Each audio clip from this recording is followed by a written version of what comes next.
What's up, you guys? It is OA Vaccine, and I am back. I had a little hiatus. You know how it is. You know I'm unreliable when it comes to my very own podcast. How sad is that? But welcome, and if you're a new listener, welcome as well. If you're an old listener, good to have you back. So, it is midsummer, and it is nice. Portland has been giving up some Mother Nature goodness, no question about it. So, hey, how is everybody doing? I'm hoping you guys are having a great summer. I am having an awesome summer. Today is the first day. It has rained in over like 2-3 months. It has been a heat wave. It has been crazy. That's all I can tell you. It has been crazy. But I am so glad to be back. I'm glad to have you back. I'm glad to be where I belong. Doing my weekly rants, as people always say, that I just have. This is my show of ranting.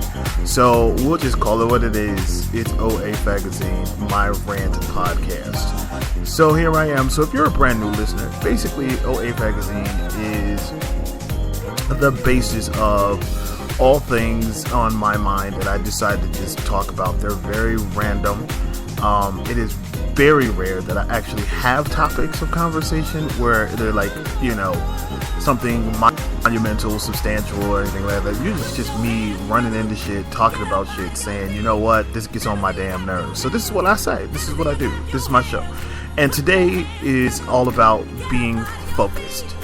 Okay, so there it is. And this is my cut. Let's put this back up a little bit. It's a little old, but it's still a good jam is a good jam, right? Do you agree? You must agree. So anyway, yes. So it is summer, and when I was a kid, I was like, summer was just never ending, I was going to say unadulterated, but your kid still wouldn't be unadulterated, but just non-stop summertime, good fun. It was just, there was never anything better than summer. Like, you couldn't, I don't know, it was great. And then you become an old ass adult, and summer is just 5 days of working and 2 days of enjoying the hot weather. Actually, here I probably do enjoy summer a little bit more because I'm outdoors quite a bit more living in Portland than when I lived elsewhere. So let's just say that. So let's welcome, just in case, it has been an interesting month, because my friend Doris and I have reconnected and have been talking. So Doris, if you're listening to this podcast, because I'm going to send you the link, I want to say hello and welcome. I love connecting with you again. So it's been great. So I'm trying to convince her to do her own podcast as well, because, podcasts they're really a great way to kind of get out a lot of the things that you have on your mind, and like whether people agree with you or they don't, it doesn't matter. It's your outlet. It's the way you vent. It's the way you talk or you share.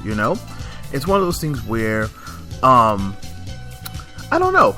It's like I've said before, it's better than a journal. It's better than a blog to me. It's like everybody can go to a blog. Everybody can just read what you think, your opinion about fashion and all that stuff. And for me, this was the best medium for me, because I talk a hell of a lot. So I thought, this is where I could just say the shit that I want to say. And people do listen. It's one of those things where it's crazy. It's like people actually do listen, and I love it. So I'm glad to have this medium. So Doris, I hope you do end up getting your own podcast and getting people involved in what you have to say, because you're a very interesting person. You have always had some major insight about life, and I hope that you get a chance to bring that to a form for you, so your people, your followers, your friends can go to, and listen to the things you have on your mind, because you have so many things to say, so many, wise words of just, I don't know, just very wise person and very, very dear friend of mine. So, welcome to OA Magazine, Doris, if you should listen. And, I have to say, there's been quite a few surprises that people have been listening. Like Nate, he's a former, model of mine who had, listened to the show and found out that I was, doing the 2-5 and, fasting for 2 days. And it's been great. Like, today, I think yesterday when my friend, one of my dearest friends, came out from LA to visit, April, who I've talked about numerous times. So she was here in Portland and loved it, and we did so much. And I ate a little bit. I'm eating raw now, so I did eat some foods that I shouldn't have eaten, and it did not agree with me. I have to be honest. Once you start eating raw foods, it's just hard to get back into. Your system has a hard time digesting cooked foods and so many interesting, food groups, that you throw into your body, and I didn't enjoy it. I mean, it was good, but I did not enjoy the aftermath, so I've learned my lesson. But April, it was so good to have you. I think I was happier than I've been in a long time, so it was so great to have you here. She loved Portland. It was really awesome, so it was good to share that moment with a friend of mine who I really, really love, and who could come to the city and totally enjoy it and be like totally into it. So it was really, really, really good to have her here. So thank you, April, for gracing me with your presence here in Portland. So that was great. And Nate, thank you so much for listening to the show. I don't know, quite a few people have been listening to the show, and it's been surprising to me that that people say, "Hey, I listened to your podcast," and I'm always like, "That is so awesome, thank you." So again, thank you for all those who do reach out and listen to the show. It's always great. So I took a little minute. The reason why I took a minute to myself is just so much is going on, like work and job offers and interviews and looking for places, just so much. I'm overwhelmed with stuff. But one of the things that has been, like, the reason why this show is called Focus is because I really want to focus on one thing.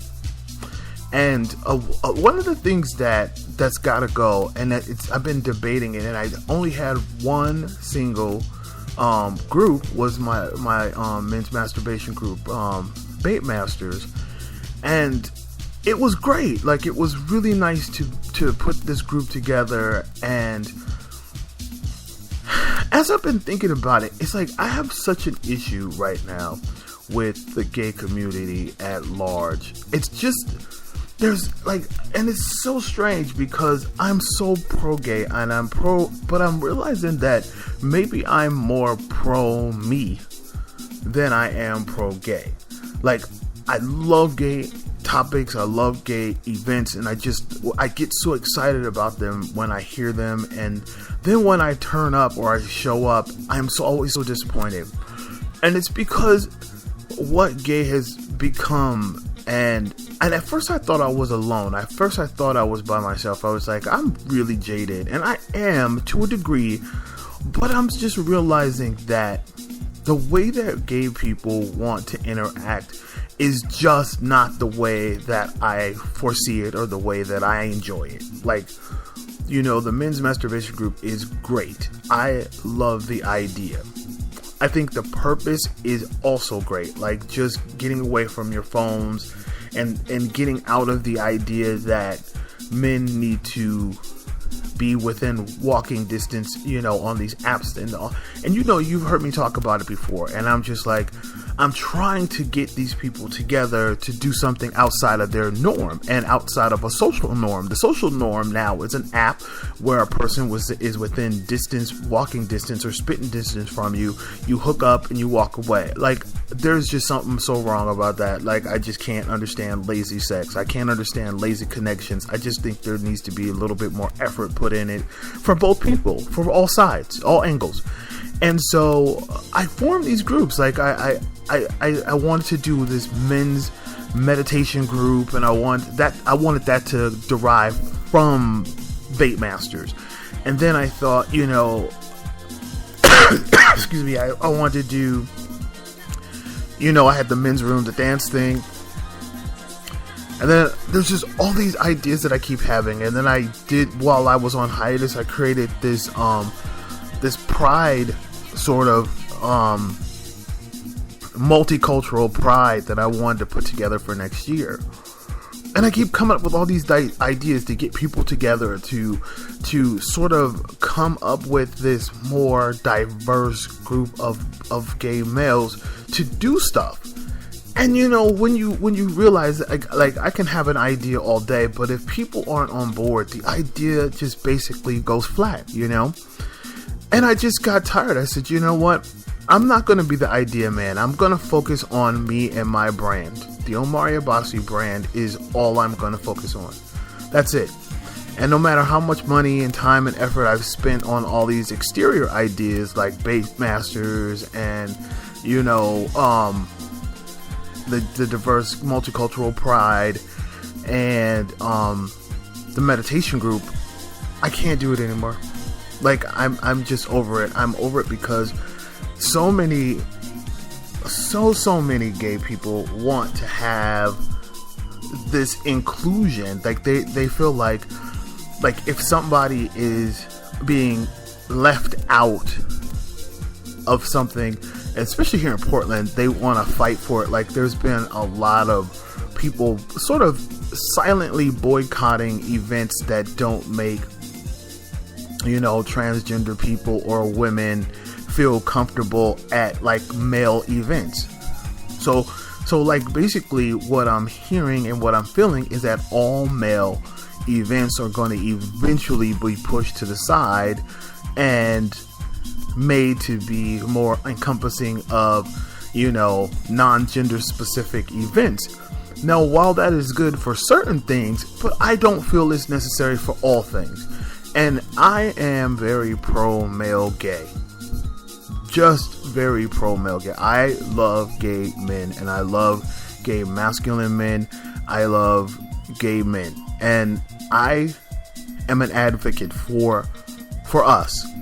And I want to do events for us. I want to do things like that. And it's like, if I'm living in a society where people are faking like there's no color, like there's no racism, there's no ageism, and then this is not for me. It's like, there are these things exist. Let's accept the fact these things exist, but let's move forward. Let's move past it. Let's move over. It's like, everything's not for everybody, so let's just deal with that and keep it moving. So it's like, once the dead horse has been beaten so many times, you got to turn it into glue and send it to and keep it moving, move it to the factory. And I just decided, this is it. My brand is my focus. Anything that is my brand related, I will deal with it. But all these things that I've been trying to do, like, events, I love DJing. DJing is really my life. I love it. And I would DJ every night if I could. But I do have a group of people that I would just love to DJ for. And if those people aren't willing to come out because of the theme or whatever, because I, sort of promote hyper-masculine events, then so be it. Then I don't do it. Because I just do not believe in catering to the masses. That's never been what I do. Never. Just not what I do. I cater to like-minded individuals, and whatever that is, that's who I cater to. I cater to people who think and feel a lot of like what I think and feel, which is why I do this show, because I say whatever I want to say. And if people like it, they like it, and if they don't, they don't. But overall, it's about staying focused. And that's one thing that I think I've always failed, is that I've always focused on several things, on multiple things. And it gets me frustrated. And I decided, as much as going to hurt my pride, because I know Bait Masters is a great idea, I just got to pull out, because I can't make people, jack off with the intent of why I'm building it. Because at the event, there were